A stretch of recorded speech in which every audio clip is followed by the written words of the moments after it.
Assalamu alaikum. I am Ahsan, a nursing student, and welcome to my YouTube channel Nucleus Nursing. Here you can learn in a easy way. So let's see what we are going to learn today. Today, today we're gonna learn about oral diabetes drug. तो जैसा कि हमने मेरी जो पहली video थी diabetes mellitus के ऊपर, उसमें मैंने अच्छे से बता दिया था कि डायबिटीज़ मेलाइटस बेसिकली होता क्या है, फिर उसमें टाइप 1 और टाइप 2 क्या होता है। अब आज जो हम ओरल एंटी डायबिटिक ड्रग्स की बात कर रहे हैं, ये हमारे पास डायबिटीज़ टाइप 2 में दिए जाते हैं, जिसके अंदर बेसिकली हमारे पास होता है क्या है, या तो पेनक्रियास जो है इंसुलिन की प्रोडक्शन नहीं कर रहा होता, या फिर हमारे पास जो है बॉडी इंसुलिन के खिलाफ रेजिस्टेंस डेवलप कर लेती है।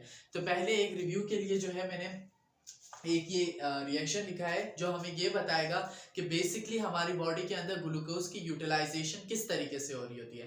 फर्स्ट ऑफ ऑल हम देखेंगे पहले एक नॉर्मल बंदे के अंदर क्या होता है। हमारे पास हमने खाना खाया, फूड का ब्रेकडाउन हुआ, ग्लूकोज बना, ग्लूकोज ब्लड में गया, ब्लड से फिर इंसुलिन ऐड हुआ उसमें, और हमारे पास क्या हुआ, जो हमने यहाँ पे ग्लूकोज लिया था, ये ग्लूकोज यहाँ पे यूटिलाइज हुआ।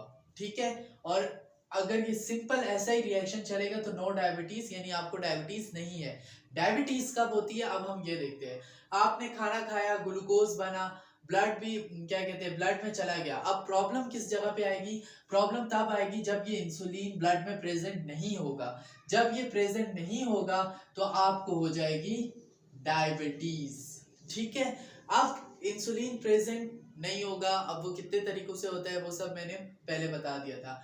तो नाउ हम देखेंगे कि और कौन से ऐसे ओरल एंटी डायबिटिक ड्रग्स हैं जो हम दे सकते हैं। क्लासिफिकेशन हम देखेंगे। सबसे पहले जो क्लासिफिकेशन में हमारे पास ड्रग आता है, that are enhance insulin secretions. ये हमारे पास इंसुलिन की सिक्रीशन को इनहेंस करते हैं, यानी कि बढ़ाते हैं। तो ये हम ऐसी कंडीशन में देंगे जब हमारे पास इंसुलिन ना बन रही हो, या बॉडी इनफ इंसुलिन ना बना रही हो, या हमारे पास हाइपरग्लाइसेमिक कंडीशन जनरेट हो गई हो।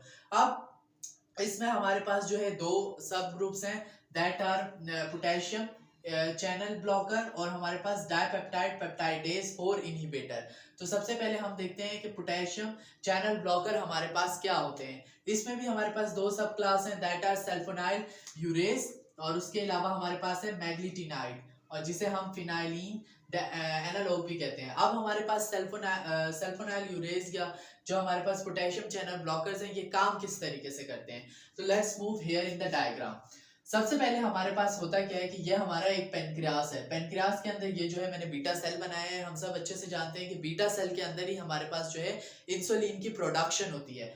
अब इस सिचुएशन में होगा क्या कि यह आपका जो है दिस वन, ये हमारे पास है पोटेशियम चैनल्स, और ये वाले हमारे पास हैं कैल्शियम चैनल्स। अब जब आप सल्फोनाइल यूरेस टैबलेट लेते हो, उसके बाद क्या होता है कि ये पोटेशियम चैनल्स जो हैं ये बंद हो जाते हैं, यानी कि आपका जो पोटेशियम चैनल है वो बंद हो गया है। इसके बंद होने के नतीजे में हमारे पास डीपोलराइजेशन स्टार्ट होती है। इस डीपोलराइजेशन के स्टार्ट होते ही हमारे पास कैल्शियम चैनल ओपन होता है और कैल्शियम का इन्फ्लक्स होता है, यानी कैल्शियम सेल के अंदर मूव करता है। जब कैल्शियम सेल के अंदर मूव करता है तो फिर हमारे पास यहाँ पे जो इंसुलिन होती है वो ब्लड के अंदर रिलीज होती है, और जब इंसुलिन ब्लड में पहुंच जाती है तो फिर वो ग्लूकोज के साथ रिएक्शन करके जो आगे उसे यूटिलाइज करने का प्रोसेस है उसे कंटिन्यू करती है। अब हम देख लेते हैं कि हमारे पास सल्फोनाइल यूरेस के अंदर क्या क्या एग्जांपल्स आती हैं। The first one is tolbutamide, then we have glipizide, then in second sub class meglitinide और फिनाइलिन एनालॉग के अंदर हमारे पास आता है रिपाग्लाइनेट और नेटिग्लाइनेट। देन हमारे पास जो इंसुलिन सिक्रीशन की नेक्स्ट क्लास है, that is dipeptide peptidase 4 inhibitor. अब डाइपेप्टाइड पेप्टाइडेज 4 इनहिबिटर में हमारे पास जो एग्जांपल है दैट इज सीटाग्लाइटिन, और ये हमारे पास क्या करती है, ये डिग्रेड करती है हमारे पास GLP-1 को। ये बेसिकली हमारे पास एक फैक्टर है या एंजाइम भी आप कह सकते हो। जब ये एंजाइम जो है इसका भी काफी इंपॉर्टेंट रोल है in the absorption of glucose. अब जब इसको हम डिग्रेड करेंगे, यानी इसकी प्रोडक्शन हम कम कर देंगे, तो हमारे पास ग्लूकोज की एब्जॉर्प्शन नहीं होगी और हमारे पास जो हाइपरग्लाइसेमिक कंडीशन है वो हमारे कंट्रोल में आ जाएगी। तो अब हम देखते हैं कि और कौन सी सब क्लासेस हैं जो हमारे पास ओरल डायबिटिक ड्रग के अंदर आती हैं। नाउ वी विल सी कि हमारे पास क्लासिफिकेशन में और कौन कौन से ड्रग हैं। तो सबसे पहले हमारे पास जो पहला ड्रग आता है बी नंबर पे, वो है overcome insulin resistant. As we discuss पहले कि हमारे पास जो ड्रग होते हैं, मतलब जो हमारे पास डायबिटीज के अंदर होता है, बॉडी अक्सर इंसुलिन के खिलाफ रेजिस्टेंस डेवलप कर देती है। तो उस रेजिस्टेंस को ओवरकम करने के लिए हमारे पास ये क्लास है। इस क्लास के अंदर हमारे पास दो सब क्लास हैं, एक है बिगुनाइट और दूसरा है थायोजोलाइडीन। अब ये दो क्लासेस हैं। सबसे पहले बिगुनाइट में हमारे पास जो मेजर एग्जांपल है दैट इज मेटामॉर्फिन, और ये सबसे ज्यादा जो है डायबिटीज के लिए प्रिस्क्राइब होने वाला ड्रग है। अब ये काम कैसे करता है? ये बेसिकली काम करता है हमारे पास लिवर के अंदर। यह आपका लिवर है। ये काम क्या करता है कि मेटामॉर्फिन लिवर में एएमपी के जो हमारे पास एंजाइम है उसको एक्टिवेट करता है। उसके एक्टिवेट होने के नतीजे में हमारे पास जो ग्लूकोनियोजेनेसिस का प्रोसेस है वो स्टॉप हो जाता है। इट्स मीन कि ग्लाइकोजन टूट के जो ग्लूकोज बना रहा था, ग्लूकोज बनने का जो प्रोडक्शन का उसका जो प्रोसेस था वो रुक गया है। ठीक है, तो ये हमारे पास सिंपल सा जो है मेटामॉर्फिन का जो है मैकेनिज्म ऑफ एक्शन है। उसके अलावा ये इंसुलिन सेंसिटिविटी को इंक्रीज करता है और फैटी एसिड ऑक्सीडेशन को भी कम करवाता है। उसके बाद जो सेकंड चीज हमारे पास है थायोजोलिन, इसके अंदर जो एग्जांपल है वो हमारे पास है पायोलिटाजोन। उसके बाद अब नेक्स्ट जो हमारे पास क्लास है that is retard carbohydrate absorption. अब यहाँ पे हमारे पास क्या होता है कि कार्बोहाइड्रेट की जो बॉडी एब्जॉर्प्शन कर रही है उसको ही रिड्यूस कर दे। अगर इंसुलिन नहीं बन रही तो हम बॉडी को इजाजत ही ना दें कि वो कार्बोहाइड्रेट को इनटेक कर सके।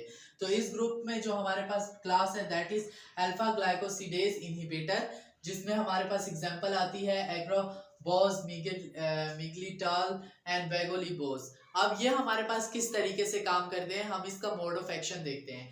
तो ये हमारे पास स्टमक है, स्टमक के साथ यहाँ पे हमारे पास इंटेस्टाइन स्टार्ट हो गई। ये यहाँ पे मैंने इंटेस्टाइन की एपिथेलियल जो लेयर होती है वो ड्रॉ की है। अब इस लेयर में हमारे पास ये सेल है। जो हमारे पास एब्जॉर्प्शन का काम है वो ये सेल करता है। फूड यहाँ से जा रहा होता है, ये एब्जॉर्ब करता है कार्बोहाइड्रेट को भी, प्रोटीन को भी, और जो भी खाने की चीजें उन्हें एब्जॉर्ब करता है।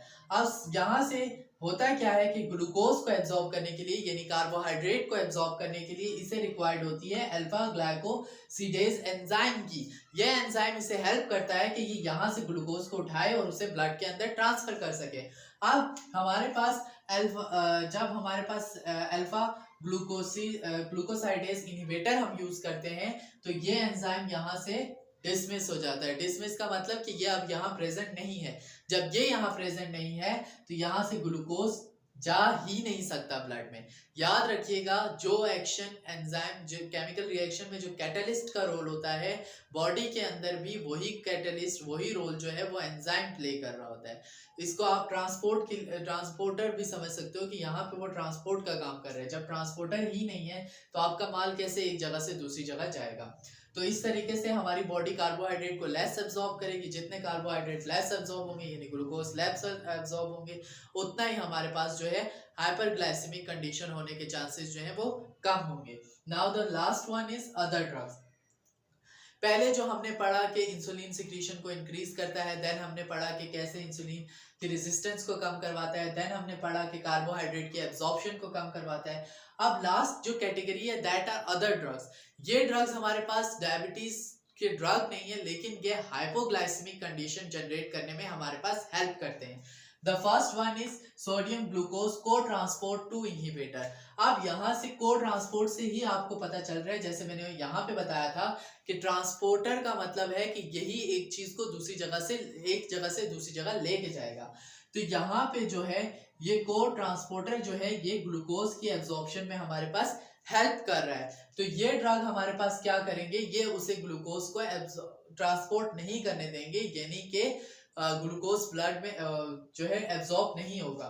इसमें जो हमारे पास एग्जांपल आती हैं दैट आर डेपाग्लिफिजिन, और उसके अलावा हमारे पास है कैंग्लिफोजिन। ठीक है, ये हमारे पास दो एग्जांपल हैं।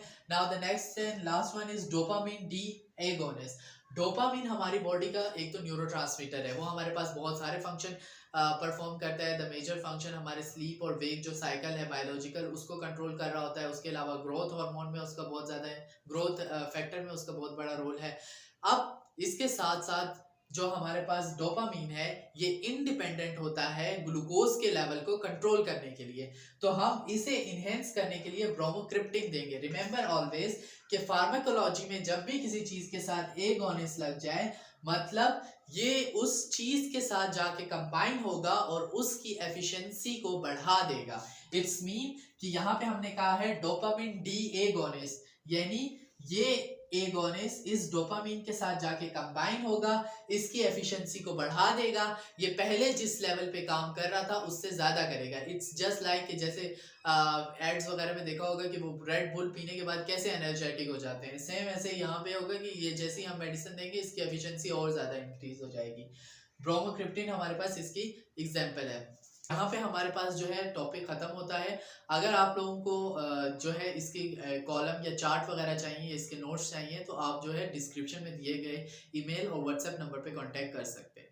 Well, that's wrap up. If you guys find it really helpful, give me a thumbs up, subscribe my channel and press the bell icon. Thank you. Allah Hafiz.